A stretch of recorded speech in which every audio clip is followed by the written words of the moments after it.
அனைவருக்கும் வணக்கம். நம்மளுடைய மாடர்ன் சர்வேயின் தமிழ் யூடியூப் சேனலில் வேலைவாய்ப்புகள் சம்மந்தமான பதிவுகளை தொடர்ந்து நம்ம அப்லோட் பண்ணிட்டே இருக்கோம். அதில் பார்த்திங்கன்னா ரீசெண்டாக வெளியான ஒரு அரசு வேலைவாய்ப்பு தான் இப்போ நாம் பார்க்க போகிறோம். என்எல்சி இந்தியா லிமிடெட் அப்படின்னு சொல்லக்கூடிய Neyveli lignite corporation of India லிமிடெடில் பல விதமான பதவிகளுக்கு வேலைவாய்ப்பு வெளியாக இருக்குது. ஸோ இது பார்த்தீங்க அப்படின்னா, அதாவது இண்டஸ்ட்ரியல் ஒர்க்கர் டிராஃப்ட்ஸ்மேனில், இண்டஸ்ட்ரியல் ஒர்க்கர் எலக்ட்ரீஷியனில், இண்டஸ்ட்ரியல் ஒர்க்கர் ஃபிட்டரில், இண்டஸ்ட்ரியல் ஒர்க்கர் மெக்கானிக் மோட்டார் வெஹிக்கிளில், இண்டஸ்ட்ரியல் ஒர்க்கர் வயர்மேனில், clerical assistant work, junior engineer civil work, junior engineer mechanical work, junior engineer electrical work, இந்த மாதிரி பதவிகளுக்கான ஃபிக்ஸ்டு டேம் இவங்க பார்த்திங்கன்னா 3 வருஷம் ஃபிக்ஸ்டு கான்ட்ராக்ட் அடிப்படையில் வேலை செய்யக்கூடிய அறிவிப்பு வெளியாக இருக்குது. இதுக்கு இண்டஸ்ட்ரியல் ஒர்க்கருக்கு பார்த்திங்கன்னா டிராஃப்ட்ஸ்மேனுக்கு +2 முடிச்சுட்டு ஐடிஐ டிராஃப்ட்ஸ்மேன் முடிச்சிருக்கணும். அவங்களுக்கு சம்பளம் பார்த்திங்கன்னா 30,000 தராங்க.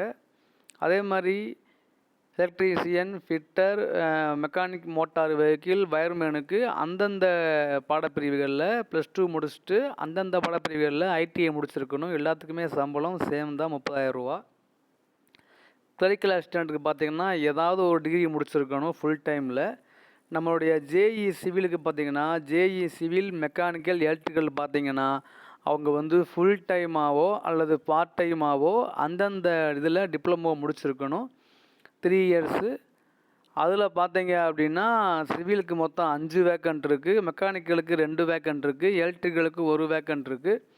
இது வந்து கான்ட்ராக்ட் பேசிஸ் தான். ஸோ விருப்பம் உள்ளவங்க அப்ளை பண்ணுங்கள். இதுக்கு எவ்வளவு ஏஜ் லிமிட் இருக்குது அப்படின்னு கொடுத்துருக்காங்க. இது பியூர்லி டெம்ப்ரவரி பேசிஸு. எப்போ ஜாயின் பண்ணுறோமோ அதுலேருந்து 3 இயர்ஸ் தான் இதில் இருக்குது. இந்த சம்பளம் போக எக்ஸ்ட்ரா உங்களுக்கு பிஎஃப், கிராஜுவிட்டி, அப்புறம் மெடிக்கல் ஃபெசிலிட்டிஸு, லீவ் ரூல்ஸு அது எல்லாமே அங்கே இருக்கும். ஸோ மற்றபடி ஹவுஸ் ரெண்ட் அலவன்ஸ் எல்லாமே அங்கே கொடுத்துருவாங்க. இது உள்ளது தான். மற்றபடி பார்த்திங்கன்னா வேறு ஒன்றும் இது மிகப்பெரிய ஒரு இது கிடையாது. ஸோ இது டெம்பரரி பேசிஸ்னால் நீங்கள் ஃபியூச்சரில் கன்ஃபார்ம் பண்ணுங்க அப்படின்னு கேட்க முடியாது. இதுக்கு பார்த்தீங்கன்னா எக்ஸாம்ஸ் தான் எடுக்கிறாங்க. மொத்தம் 100 மார்க் எக்ஸாமு. அதில் பார்த்தீங்கன்னா quantitative aptitude, logical reasoning and general அவேர்னஸுக்கு 30 மார்க்கு, அப்புறம் அந்தந்த டிபார்ட்மெண்ட்டு உள்ள நாலேஜுக்கு 70 மார்க்கு, மொத்தம் 100 மார்க்கு. ஸோ இது எம்சிக்யூ லெவலில் தான் கொஸ்டின் இருக்கும், நம்ம சாய்ஸ் பண்ணுற மாதிரி. ஸோ இதுக்கு பார்த்தீங்கன்னா எவ்வளோ மார்க் இருக்கணும் அப்படின்னா 50% மார்க் வாங்கியிருக்கணும் அன்ரிசர்வ்டில் உள்ளவங்களும் இடபிள்யூஎஸில் உள்ளவங்களும்.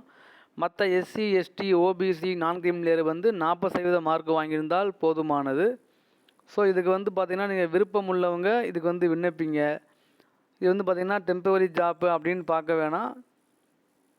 ஸோ இதுக்கு விண்ணப்பிக்கக்கூடிய லாகின் பார்த்திங்கன்னா www.nlcindia.in போயிட்டு நீங்கள் விண்ணப்பிக்கலாம். நெய்வேலி லிக்னைட் கார்ப்பரேஷன் ஆஃப் இந்தியாவில் போயிட்டு அதில் போய் நீங்கள் லாகின் பண்ணி அப்ளை பண்ணி நீங்கள் விண்ணப்பிக்கணும். ஸோ அதை கொடுத்த டீட்டெயில் விட்டுருக்காங்க. இதுக்கு எப்போ லாஸ்ட் டேட் அப்படின்னா 24 ஏப்ரல் வரைக்கும் விண்ணப்பிக்கலாம். ஸோ அதில் தான் உங்களுக்கு டவுட் இருந்தால் நீங்கள் கேளுங்க. மற்றபடி எப்படி அப்லோட் பண்ணணும், என்னென்ன டாக்குமெண்ட் அப்லோட் பண்ணணும், ஒவ்வொன்றும் எவ்வளோ சைஸில் இருக்கணும் அப்படின்னு டீட்டெயில் லிஸ்ட்டை அவங்க கொடுத்துருக்காங்க. ஸோ உங்களுக்கு ஏதாவது இது பண்ணால் நீங்கள் இது பண்ணலாம். ஸோ வேறு எந்த விதமான டவுட்டும் வர வேண்டிய அவசியம் இல்லை. ஸோ இது நம்ம சொல்கிறது தான் எப்பயுமே. ஒரு ஜாப் டெம்பரரி ஜாப்புன்னு பார்க்க தேவையில்லை. அது மட்டும் இல்லாமல் அது போஸ்ட்டு கம்மியாக இருக்குது அப்படின்னு பார்க்க தேவையில்லை. நமக்கு ஃபியூச்சரில் இது யூஸ் ஆகுமா அதை மட்டும் நீங்கள் பார்த்தா போதும். நீங்கள் வேறு எதையும் நீங்கள் கன்சிடர் பண்ண வேண்டிய அவசியம் இல்லை. இதுதான் என்னுடைய கருத்து. பாருங்கள், உங்களுடைய ஃப்ரெண்ட்ஸுக்கு நீங்கள் ஷேர் பண்ணுங்கள். முக்கியமானனா இதுக்கு ஃபீஸ் இருக்குது நம்மளுடைய கிரேடை பொறுத்து. ஸோ அந்த ஐடிஐ டிராஃப்ட்ஸ்மேன் அவங்களுக்கு ஒரு ரேட் ஃபிக்ஸ் அப்ளை பண்ணுற ஃபீஸும், ஜேஇ சிவில் மெக்கானிக்கல் அவங்களுக்கு ஒரு ஃபீஸும் இருக்குது. ஸோ நீங்கள் அதை பார்த்து நீங்கள் அப்ளை பண்ணிக்கோங்க. தேங்க்யூ.